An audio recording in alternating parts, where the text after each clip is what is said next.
Bonjour à tous. Au cours du module de mécanique des fluides du semestre 2, nous avons réalisé une expérience sur les pertes de charge. Pour cela, il fallait démontrer le phénomène avec des outils accessibles chez soi. Le groupe est donc composé de Antoine Jalon, Erwan David et Antoine Guigny. Les pertes de charge correspondent à l'énergie mécanique dissipée par frottement du fluide avec les parois. Il existe deux types de pertes de charge.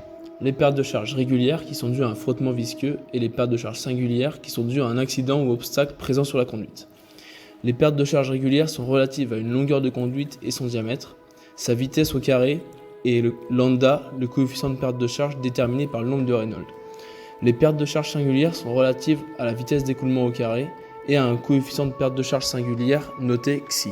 On a réalisé une conduite rectiligne entre les deux premières pipettes avec un rétrécissement brusque au milieu dû à l'emboîtement des deux pailles. Il y a ensuite deux coudes et deux rétrécissements brusques de section entre la deuxième et la troisième pipette.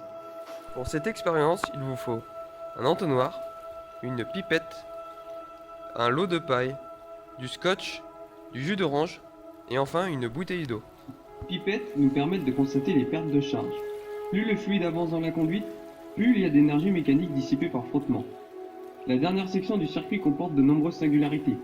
Rétrécissement de la section au niveau de la jonction des pailles, ainsi que des coudes striés. Finalement, les pertes de charge sont très importantes. C'est pour cette raison que la dernière pipette peine à se remplir. L'expérience repose sur le fait que plus le fluide avance dans la conduite, plus il y a d'énergie mécanique dissipée par frottement. Nous pouvons voir une différence de pression entre les pipettes 1 et 2. C'est dû aux deux types de pertes de charge, même si dans notre cas, c'est essentiellement la jonction entre les deux pailles, la singularité, qui en est responsable. La dernière section du circuit comporte de nombreuses singularités. Rétrécissement de la section au niveau de la jonction des pailles, ainsi que des coudes striés. Finalement, les pertes de charge sont très importantes, c'est pour cette raison que la dernière pipette peine à se remplir.